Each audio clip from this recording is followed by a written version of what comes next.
delighted to introduce my friend Doug and to hear from him. I'm going to turn the virtual microphone over to Doug so he can introduce himself more fully, but I'll just say that Doug knows the seat that you sit in. He's a longtime COO. He was an integrator in a company that ran on EOS, and he's now an experienced coach and guide. And he's, as I've already introduced, the founder of Second in Command Mastermind Groups. So today he's going to share with us a little more about why it's important to have peer community around you in the specific seat you sit in. Doug, feel free to come off mute. I'm going to stop sharing my screen so you can share yours. Okay, you ready? I'm ready. Okay, before I get my screen up, just a couple words. I'm really excited about partnering with Jen. We started our first mastermind group about a year ago, really not knowing, what to expect, and it's just exceeded my expectations. And I've been doing in business for 40 years, have bought and sold companies, taken companies public, having companies crash. So about everything you can imagine happen, I've seen happen. So at this point in my career, I'm really enjoy mentoring people, seeing people grow and watching their organizations grow. So today we're going to cover, what is a second in command, required skill sets that I see, from my experiences, challenges that we have, and then finally, how do we all get better? So I'm going to pop up my PowerPoint here. See if we can get that working. Can you see that? Nope, that's not what I wanted to pull up. You just got to go up one slide, Doug. Okay, there we go. So you can see that slide? Yep. Okay, there we go. There we are. You got to make one more switch here for me to help. Okay, so here we go. What everybody has experienced, I think, is what I call their unicorn moment, right? So in my career, I've done a lot of different things, and I got to the point where I was in that number 2 seat, chief operating officer, doing the things that I was doing, but there was no label around what I did, right? So like all of you, I read Gino's book, Traction, and I got through with that book, read it in one seating, and I said, that's who I am. This is what I do. So I hope, some of you experience that, but I call that my unicorn moment. So since that time, I have been trying to connect and learn from other unicorns. So I'm really lucky to be talking to a lot of you, today. So first, 2 ICs are hard to find. There's a recent study that came out that said less than 2% of the population has the skill set that you have to even fill the seat. And then what happens on top of that is that really experienced 2 ICs, ones that really have operating proficiency across every vertical in the company, are strategic thinkers and above, that's probably 1% of the 2%.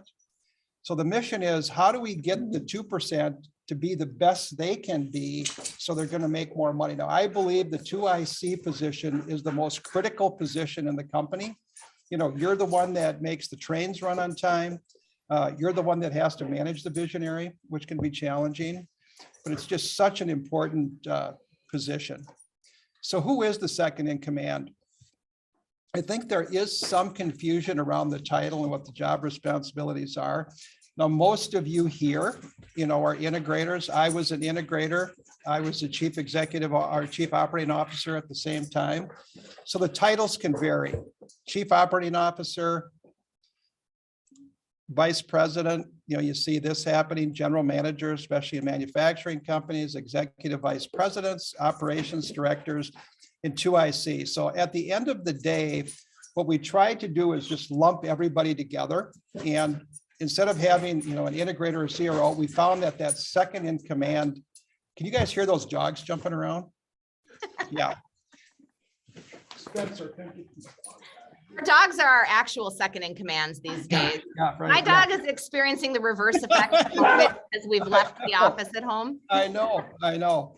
So anyways, so for clarity purposes, for the rest of the day, we're going to talk about second in commands, instead of integrators. So what are the skills and attributes needed to really be a good 2 IC? First of all, you have to have excellent communication skills. It's almost a default.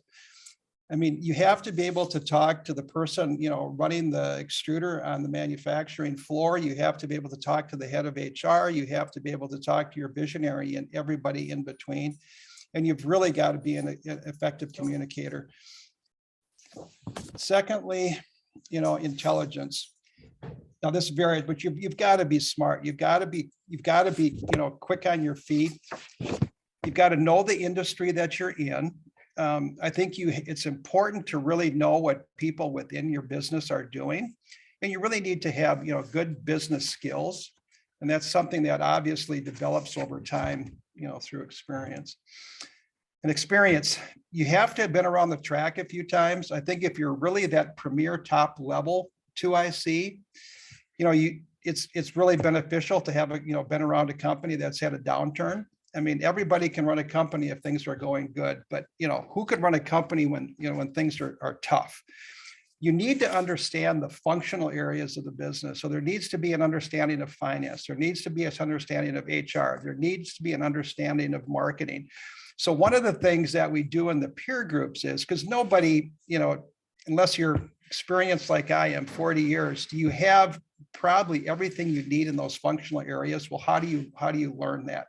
I have found, one of the skills that's probably, well, there's two. It's digital marketing and finance tend to be the weakest areas, second in command. So we spend a lot of time in our mastermind groups, in those two areas. You have to be able to anticipate. This is a skill that as a man who's been married for 45 years with 4 daughters, I know how to anticipate. It's a learned skill. But as an example, we all know how to do it. We just have to be more effective at it. If you're driving down the road, and there's 3 driveways and you see cars just about ready to pull out, well, you have to anticipate ahead of time. Are those cars going to pull out or aren't they going to pull out? Well, you have to be able to anticipate things that are going to happen on the horizon, good or bad. You've got to be proactive, not reactive. You've got to be a real strong strategic partner to the visionary. We all have challenges with our visionary, but the visionary can't do it alone. They need a partner. So you need to understand strategy. You've got to be a sounding board for the visionary's ideas. And we know that there are a lot of ideas thrown over the wall by our visionary. You need to have strong presentation skills. And I'm really not talking so much internally, although you have to have those. You have to be able to run L10s and do those kinds of things. But one of your responsibilities as a 2IC is really how are you managing outside relationships? So, whether you're presenting to a large group or at a conference, you're presenting your financials, quarterly or year end to the bank, you're meeting with vendors, key partners, you really need to have strong presentation skills. And those are things that obviously we can really, learn and improve our skills on. Strategic planning skills, I think that's the beauty of traction. It really forces us to be strategic, right? I mean, we've got our 3 to 5 year vision, we've got our 1-year plan, we've got our quarterly goals. And I think if anything, that's what traction really, provided for me. Now, 20 years ago, we had an outside consultant coach in our business, and we had, 3 to 5 year goals. We had quarterly goals and annual goals, really not knowing that was the precursor to what I was really going to be doing, with traction later on. But we've got to really be good. And you have to be able to reach, those objectives, quickly. And I think traction really does that. You've got to be organized. If there's a 2IC out there that isn't organized, they should probably be a visionary or something else, right? Because it's just a key default of kind of how we're wired. And you've got to be able to, organize your thoughts. You've got to be able to organize your ideas. You've got to be able to organize process, all those things. So, I'm very detailed in what I do and very structured in what I do. And, one of the things that I'm very organized with is time, right? That's one thing that we really got to be cognizant of. You got to be able to manage and lead people. In terms of when I was at the top of my game before we sold our last business as the Integrator COO, I had no direct operating responsibilities in the company. It was a significant, pretty large, manufacturing business. My entire job was leading my leadership team. And when you get to that level, boy, things can really happen. We sold our business. We had an EBITDA of 21% when we sold the business. And it's because we had leadership team, we had the right people in the right seats. And I, as the second in command, was just making sure I was keeping everybody, between the white lines. But having a great leadership team is just huge. Emotional intelligence, EQ. And there's a lot of debate about this out there, but if I can find somebody that's really got high EQ, there's a high probability they're going to be hired. I think it's probably, more important than a lot of other things, but it's, self-awareness, self-realization. Are you intrinsically motivated? Maybe most importantly, are you empathetic? Do you have empathy? And in this 2IC role, you have to have empathy. You have to treat people like they should be treated. And I think having a very, very, level EQ, so I'm not a screamer or a hollerer, but I can get things done. But you got to treat people with empathy. Master of work-life integration. We always hear about life balance, right? How do you do life balance? Well, in my mind, there's no such thing as life balance. We have one life. We're not balancing anything. We've got to integrate our work with our life. And people in our mastermind group here, I tell them a 2IC should not be working more than 40 hours a week. You should be able to get your work done in that time frame. Now, are there times and are there weeks it's going to be 60 or it's going to be 70? Absolutely, but not as a rule. And anecdotally, one of our 2ICs, this was a year ago, we started in March last year. He was working 60 hours a week. 2 weeks ago, I called him about 8:30 in the morning and he's not in the office. And I thought, maybe he had an appointment or something. And we caught up later in the day. And I said, you weren't in at 7 today. What's going on? And he said, Doug, I'm only working about 38 hours a week. I purposely now have breakfast with my wife and get our kids off to school. I mean, it's just huge. It's absolutely changed his life, but it's mandatory in today's environment. You've only got one life, and nobody on their deathbed ever says, I wish I would have worked more, right? No ego. This is also really important, and it's a default. You can't have an ego and be in this position. You've really got to be able to be in a position where you get credit for nothing. And you have to have joy in other people's success. And if you've got an ego in this position, it's just not going to work. Tough conversations. This is one that I think it's a skill set that oftentimes you have to learn. I mean, people intuitively don't like confrontation. So you have to have those tough conversations. I had a tough conversation with a visionary this morning, right? And I told them, I said, with your second in command, they shouldn't tell you what you want to hear. They have to tell you what you need to know, right? And you've got to be tough, and you've got to be willing to have those conversations. And sometimes it's really tough with your visionary. I mean, you've got a job, you've got a family, you got to support, you got kids in college. You don't really want to get fired today. But some days you almost have to go in with that attitude, what's right is right. So tough conversations, again, are something that, that we can obviously learn over time. Accountability, you have to have personal accountability, but you've got to hold your whole organization accountable also, right?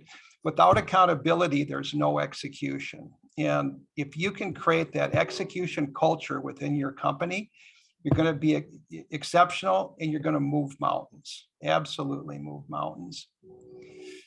So challenges for the 2IC in 2022, as if we haven't had enough the last 2 years, right? If you would have ever told me 3 years ago I'd be having a Zoom call with you many people today, I would have said you're crazy. But now it's just default. I mean, it's like coming to work, right? So current challenges that we have, communication with the first in command, with your visionary is often challenging. I will tell you, after 5 years with my last visionary, after we sold the business, we're best friends and we still office together. So things can get better. Managing their ideas is obviously an ongoing challenge. The leadership team, there are challenges there. Until you get the right people in the right seats there, your job is not done. But once you get them there, life gets easy. You need to take clarity breaks. I recommend all 2ICs take at least 1 day off a quarter just for them to get away and to think. You need to have that time. You need to get better. You need to get out of the business. Organizational accountability, we talked about that before. You just absolutely have to have it. Emerging technology, especially in the marketing area, HubSpot, all these things going on. You have to be aware of what's going on, or at least your team needs to be aware and keep you informed. Cybersecurity is huge. We almost shut down because we had an issue with a Eastern Bloc organization. Execution is obviously always a challenge going forward. Digital marketing. When I started in business, a successful marketing program was a 3-color fold over brochure, right? The world is not that way. I think your digital marketing, your marketing area is probably the most important vertical in your company today. And that's a huge, huge change. Hybrid work strategies, that's obviously challenging for us. Supply chain complications are there every day. Uncertainty of what's happening, in time. So these are the challenges that you guys are facing and women are facing every day. Life work integration, we got to get that right. We spend a lot of time on that in our mastermind groups. So, how do you sharpen the saw? How do you get better? I was a person that was very proactive. I would seek out smart people all the time. I read every book I can read, but I longed for that peer group. I longed for those other unicorns out there that I could get together with and share. I needed a safe, trust-free environment where I could actually talk about my visionary with someone other than my wife, right? She got a little tired of that over time.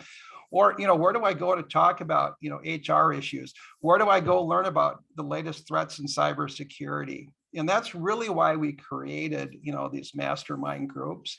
So, I would encourage you, Jen's going to be sending out some information and get in contact with me. We've got a couple groups that are going to be starting in May. So again, my passion is helping you get better, helping your company get better. If the relationship between you and your visionary is an A+ relationship and you're doing the right things, life is really going to be fun and easy, and your companies are going to be unbelievably successful. So thank you. And I appreciate the opportunity to be here today.